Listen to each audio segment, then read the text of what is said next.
15 secondes d'un départ. Oh, ça sera pas facile, là. On ralentit constamment. 8 secondes. Oh, Patrick Rousse qui a pris de la vitesse, là. Non. Et là, il y en a au moins... Et Rousse, Charrette qui ont vraisemblablement volé le départ. Armstrong qui sera très serré également. Mais pour Patrick Rousse et Guillaume Charrette, ça semble évident. Ah ben, quoi qu'il en soit, là, on a vraiment tout le monde mal calculé là, son départ. Il semble que du côté droit, là, on ait tout suivi le meneur et qu'on se soit fait prendre au jeu. Trop anxieux. Alors, les juges et les officiels là, se consultent. On peut le voir sur la passerelle des officiels. Bon, ben, quoi qu'il en soit, on a une course et on va la commenter. Alors, c'est Steve Armstrong qui est bon premier. Qui a rattrapé les deux pilotes. Armstrong, attention au virage qui en prend large, là. Et c'est le Go Fast qui est à l'intérieur. Avec Guillaume Charrette. Armstrong est premier. Charrette est deuxième. Et c'est l'Olympique, là. Avec Patrick Rousse qui est troisième. Les vents qui semblent avoir augmenté parce que si on regarde les vitesses, c'est légèrement plus rapide. En tout cas, les temps sont plus lents que la course précédente. Là, bon tir de l'arrière. Le Yancy qui fait... et c'est confirmé, le 43 et le 17 qui ont volé le départ. Alors, Steve Armstrong qui est le meneur. Lui, c'était une vitesse de 99,78 000 à l'heure. Donc, c'est plus lent que les premières épreuves. Et là, on a une bagarre là, ici avec l'Olympique et le Unfinished Business qui, lui, serait vraisemblablement le deuxième, quoique les vitesses sont plus lentes. Alors, beaucoup plus lentes là, que les vagues précédentes.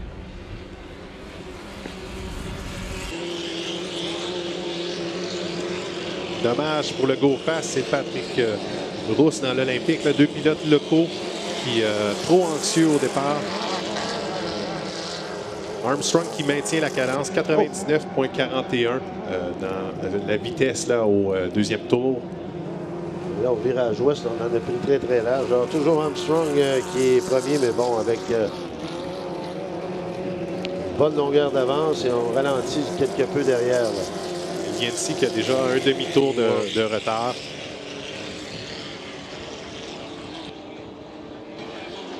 Mais de toute façon, même pour ceux qui ont été pénalisés, c'est une bonne façon aussi d'apprivoiser le plan d'eau pour le reste de la journée, là. Certains, c'est leur stratégie. On va, comme c'est une journée qui ne compte pas pour la finale du dimanche, on va tester soit des hélices ou certains réglages. Donc, c'est une journée idéale pour ça. Quoiqu'il y a des gros points à l'enjeu quand même là, pour le championnat. Unfinished Business qui va vraisemblablement rattraper Charrette pour vraiment aller chercher cette deuxième position. Attention au virage, on est extrêmement serré côte à côte et ça pourrait occasionner là, quelques incidents. Ce n'est pas le cas, heureusement. Mais Dieu qu'on est rentré serré dans ce virage. Oui, et belle sortie de virage pour Bill Hauer. Et si deux pilotes ont sauté le départ, il faut saluer Armstrong qui, lui, était vraiment chronométré. Un métronome sur cette bouée. Il est arrivé pile poil. Moi, je croyais bien qu'il était carrément, qu'il avait volé le départ, mais ce n'est plus pas le cas. Et son dernier tour, 101,37 000 à l'heure. Kilomètre-heure, en fait. Il a augmenté la vitesse.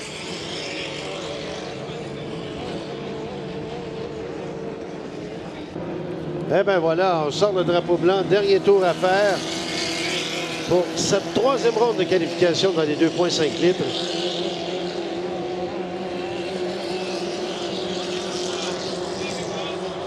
Et voilà, on s'amène. Armstrong qui lui reste un peu plus qu'un demi-parcours à faire. Vraiment voguer seul dans cette épreuve de qualification.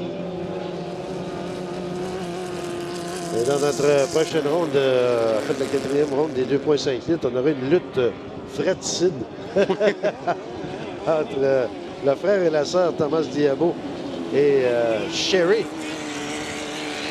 Deux Amérindiens de Kanawake. Ben voilà le drapeau à damier qui est donné. Steve Armstrong, 4,48. Si on compare avec le temps de la première qualification, Rob Stevenson avait remporté en 4,45. Donc, c'est la vague la plus lente et il faudra vérifier là, pour les temps de qualification là, pour Armstrong. Est-ce qu'il sera parmi les 8 premiers malgré sa victoire? Ah ben voilà la dernière entrée, l'Olympique. Et nous, on va... Ah non, évidemment, le retardataire, là. Oui, le Yancy qui, lui, Yancy, ouais. On va lui laisser compléter sa course. Ben oui.